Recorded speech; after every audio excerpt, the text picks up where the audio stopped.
नवरात्र उत्सव के उपलक्ष्य में पूरा भारत देश माता रानी के जयकारों से गूंज रहा है। हर कोई मां की भक्ति में लीन दिखाई दे रहा है। देश के कोने कोने में पंडाल सज चुके हैं। ऐसे में महाराष्ट्र की उपराजधानी नागपुर कैसे पीछे रह सकती है।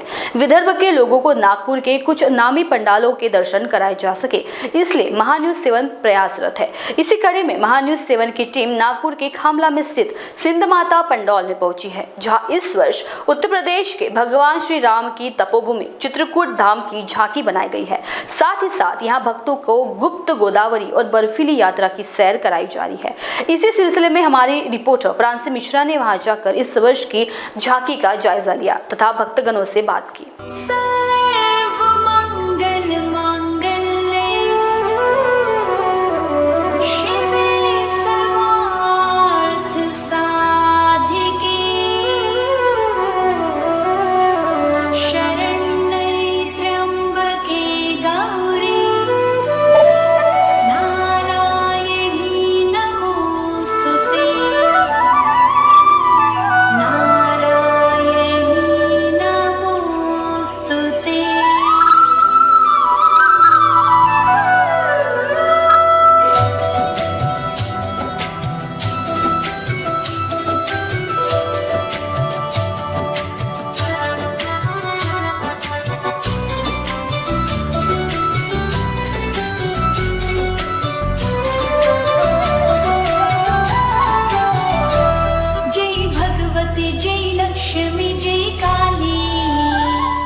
शारदीय नवरात्र का चौथा दिन है और इसी कड़ी में आज मैं सिंध माता पंडाल, जिसे खामला पंडाल भी कहा जाता है, यहाँ पर हर साल अलग अलग प्रकार की झांकियाँ बनाई जाती है।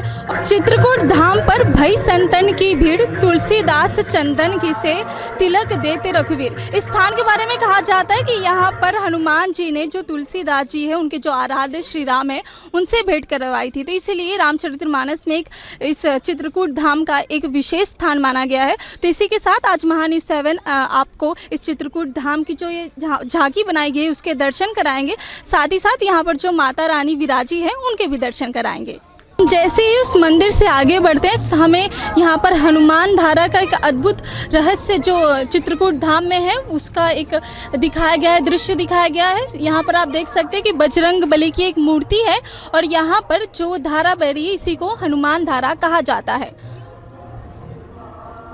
और ये प्राकृतिक लग रही है, जैसा लग रहा है कि हम वाकई चित्रकूट धाम में आ गए हैं और चित्रकूट धाम में आकर हनुमान धारा का दर्शन कर रहे हैं। अब हम माँ गौरी के मंदिर में आ गए हैं। मैं बता दूं कि ये जो माँ गौरी की जो मूर्ति है ये परमानेंट यहाँ पे स्थापित की गई। यहाँ पर इनका मंदिर बना ही हुआ है और बड़ी सुंदर, भव्य और आकर्षक यहाँ पर ये माँ गौरी की मूर्ति है। तो जैसा कि आप देख सकते हैं कि अभी मैं चित्रकूट धाम की जो झांकी बनाई गई उसके ठीक पीछे खड़ी हूँ।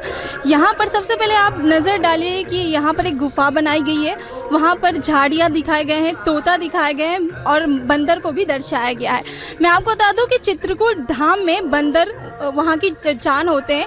जी हाँ, बंदर को महान हनुमान जी का प्रतीक माना जाता है और आप अगर कभी अपने जीवन में चित्रकूट धाम के दर्शन करने जाते हैं तो आपको वहाँ पर बंदर ज़रूर दिखाई देंगे। अब आगे जैसे ही हम बढ़ते हैं, यहाँ पर सबसे पहले हमें श्री गणेश के दर्शन होते हैं। मुझे लगता है कि यहाँ पर श्री गणेश को सबसे पहले इसलिए रखा गया है कि जो भी भक्त यहाँ पर आए, श्री गणेश को विघ्नहर्ता कहा गया है, तो श्री गणेश सबसे पहले उनके विघ्न हर ले, इसलिए यहाँ पर श्री गणेश की एक सुंदर प्रतिमा स्थापित की गई है। अभी इसी के साथ हम आगे बढ़ते हैं और जैसे ही हम यहाँ पर आगे बढ़ रहे हैं वैसे ही अंधेरा छा रहा है। यहाँ पर जो नीली और गुलाबी रंग की रोशनी है वो हमें ये एहसास दिला रही है कि हम एक गुफा में आ चुके हैं और बहुत सुंदर तरीके से इस गुफा को तैयार किया गया है।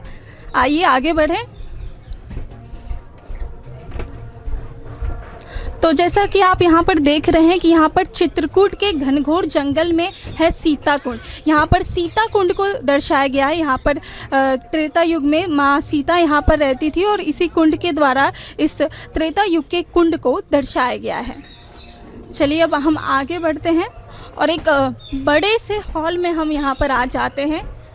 तो आप देख सकते हैं कि यहाँ पर कितनी सुंदर यहाँ पर तैयारियाँ की गई है। सबसे पहले हमें यहाँ शिव जी की शिवलिंग देखने को मिलती है। बहुत सुंदर शिवलिंग है और ये पंचमुखी शिवलिंग आप यहाँ पर देख पा रहे हैं। शिव जी की कितनी सुंदर भव्य एक पंचमुखी की शिवलिंग है। अब चलिए इसी के साथ आगे बढ़ेंगे और यहाँ पर भगवान श्री राम, माँ सीता और लक्ष्मण वनवासी रूप में यहाँ पर आप देख सकते हैं कि यहाँ पर माँ सीता एक तरफ है, बीच में श्री राम और उसके बाद लक्ष्मण जी जो वनवास के समय उन्होंने जो रूप धारण किया था यहाँ पर वो रूप दिखाया गया है।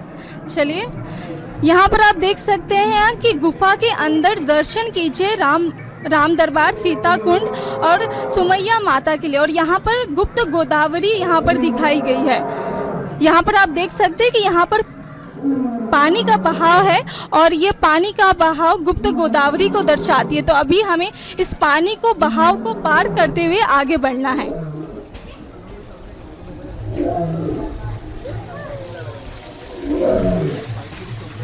हाइट यहाँ पर कम है तो आपको झुक के यहाँ पर आना पड़ेगा और आराम से धीरे से आपको यहाँ पर चलना पड़ेगा क्योंकि पानी का बहाव है, कहीं पैर ना फिसल जाए।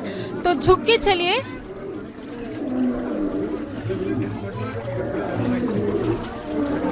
जैसे जैसे हम आगे बढ़ रहे हैं वैसे वैसे ये पानी का जो स्तर है वो बढ़ता जा रहा है।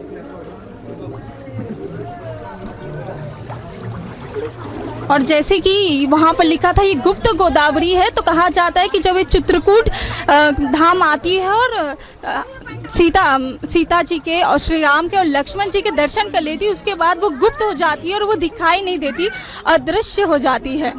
कि ये नदी ख़त्म होती है तो वैसे ही आप देख सकते हैं कि यहाँ पर एक बर्फ़ का ब्रिज बनाया गया है। यहाँ पर आपको बर्फ़ के ऊपर से चलना पड़ेगा, काफ़ी आराम से चलना पड़ेगा, कहीं पैर ना फिसल जाए। और यहाँ पर जो सहारे के लिए लोहे के दिए गए हैं उसको पकड़ के आपको चलना पड़ेगा। तो काफ़ी आराम से यहाँ पर भक्त आए, कहीं उनके पैर ना फिसल जाए। तो जैसे ही आप इस बर्फ़ के टुकड़ों को पार करते हैं तो आप एक इस बड़े से हॉल में मौजूद हो जाते हैं। आप देख सकते हैं कि यहाँ पर 101 मुझे लगता है दिए यहाँ पर है दिखाए गए हैं और एक स्वास्तिक के प्रतीक के आकार का यहाँ पर दिए लगाए गए हैं। यहाँ पर ये अखंड ज्योत है, जो अखंड ज्योत कहा जाता है कि जो भी भक्त हैं उनकी जो भी मुराद है, उनकी जो भी मनोकामना है वो माता रानी पूरी करे, उसी को ध्यान में रखते हैं यहाँ पर 101 जो ज्योत है, अखंड ज्योत है, यहाँ पर दिखाए गए हैं और बड़ा सुंदर यहाँ पर इसको सजाया गया है। सबसे पहले हमारे साथ इस पेंडॉल के जो सचिव है वो जुड़े हुए हैं। तो सर, पहला प्रश्न ये है कि जो आपने यहाँ पर झांकी बनाई हो उसको बनाने के पीछे क्या उद्देश्य था, आपने ये कैसे थीम डिसाइड करी? असल में हमारे मंडल की ओर से खामलावली माता का एक छोटा सा यहाँ मंदिर बना हुआ है और ये मैदान है पूरा। मंडल की ओर से पिछले 28 वर्षों से देश के प्रसिद्ध मंदिर और तीर्थ स्थल जो है उनकी छोटे से झांकी के रूप में यहाँ पर प्रतिवर्ष मनाई जाती है।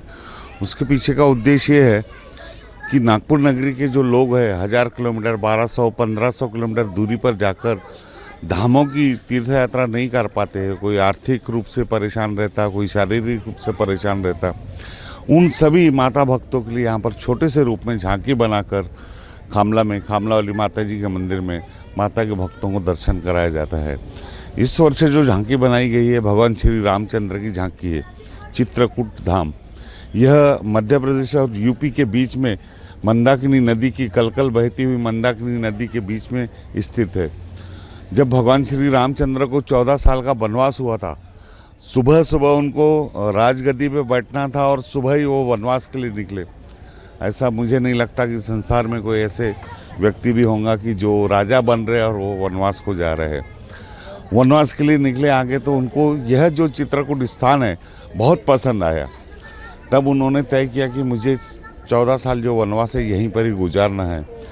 जब इन्होंने तय किया भगवान श्री रामचंद्र ने कि यहाँ पर गुजारना है, तो स्वर्ग से, गंधर्व लोक से, किन्नर लोक से, पाताल लोक से सारे देवी देवता दैत्य वहाँ पर पधारे और भगवान श्री रामचंद्र के लिए इस प्रकार का छोटा सा दरबार चित्रकूट में बनाया। भगवान श्री रामचंद्र ने 11.5 वर्ष चित्रकूट में गुजारे और उनके बाद उनके दिमाग में आया चलो देश का भ्रमण कर लेते हैं। तो वाया नागपुर होते हुए, नागपुर में रामटेक में कुछ दिन रुके थे, वाया रामटेक होते हुए वो नासिक पहुँचे और पंचवटी में पहुँचे, पंचवटी में कुछ दिन गुजारे और इस बीच रावण ने माता सीता जी का हरण कर लिया। माता सीता जी की खोज में और दक्षिण दिशा की ओर आगे बढ़े तो किष्किंधा में भगवान हनुमान जी से उनकी मुलाकात हुई। किष्किंधा बोले तो कर्नाटक राज्य में आता है। वहाँ भगवान हनुमान जी से मुलाकात हुई। भगवान हनुमान और राम जी, भगवान हनुमान जी ने अपने राजा जो बाली के भाई थे सुग्रीव, उनसे मुलाकात कराई। जब भगवान श्री रामचंद्र ने आप बीती बताई और सुग्रीव ने भी आप बीती बताई कि मेरी पत्नी को भी ज़बरदस्ती बाली ने रखा हुआ है, तब भगवान श्री रामचंद्र ने बाली का वध किया और राजा करके सुग्रीव को वहाँ घोषित किया किष्किंधा का। और वहाँ से माता सीता की खोज में सुग्रीव राजा, हनुमान, वानर सेना आदि सब आगे बढ़े। बहुत सुंदर आपने बताया। एक और प्रश्न ये आ रहा है कि जो ये पेंडोल निर्मित किए गया, इसको सजाने के लिए कितने समय पहले से तैयारियां की जाती है? करीब 45 दिन हो गए काम चालू था तो, और इसमें कलकत्ता के कारीगर है, कुछ नागपुर के कारीगर है और इसमें 5 कॉन्ट्रैक्टर, एक सिविल कॉन्ट्रैक्टर अलग है, स्ट्रक्चर का कॉन्ट्रैक्टर अलग है और ये सौंदर्यकरण का जो है उसका अलग कॉन्ट्रैक्टर है, इलेक्ट्रिक का कॉन्ट्रैक्टर अलग है, साउंड सिस्टम वाला अलग कॉन्ट्रैक्टर है। ऐसे 5 कॉन्ट्रैक्टरों ने यहाँ पर दर्शनालु दर्शन करने आ रहे हैं इस झांकी के, तो वो भीड़ ना हो क्योंकि नवरात्रि का समय है और इस समय भक्तों की काफ़ी भीड़ रहती है। भक्त यहाँ पर दर्शन करने आते हैं तो भीड़ के कारण गड़बड़ी ना हो पाए, उसको संभालने के लिए कौन सी व्यवस्था की गई है? यहाँ पर एक 10 CCTV कैमरे लगाए हुए हैं और हमारा एक कंट्रोल रूम है, वहाँ कुछ कार्यकर्ता बैठे रहते, हर मिनट की खबर हमको पता चलते रहती है। करीब 70 से 80 स्वयंसेवक है और होमगार्ड है और रेलिंग लगाई गई है ताकि भक्तगण लाइन से आए, लाइन से जाए। जिन भक्तों को जल्दी जाना रहता है, ज़्यादा जल्दी जाना रहता तो उनको VIP पास दी जाती है, तुरंत दर्शन करें। और भक्तों की सारी सुविधाओं का हम ध्यान रखें, पीने का पानी है, शौचालय है, चप्पल जूता रखने की निःशुल्क व्यवस्था है। ऐसे जो जो पॉसिबल है भक्तों के लिए हम कर रहे हैं। इस बार नवरात्रि का जो उत्साह, उसमें आपको जो भक्त हैं उनका उत्साह, जोश कैसा लग रहा है? बहुत सुंदर। इस बार वैसे देखा जाए तो जो कोरोना काल के बाद में इस बार गणपति में भी नागपुर नगरी के नहीं देश के लोग निकले बाहर और नवरात्र में भी पहले दिन से ही बहुत अच्छा उत्साह दिख रहा है लोगों में। दर्शन के लिए रोज़ हज़ारों लोग आ रहे। कल तो हमारे यहाँ रात के 4 बजे तक लाइन चली।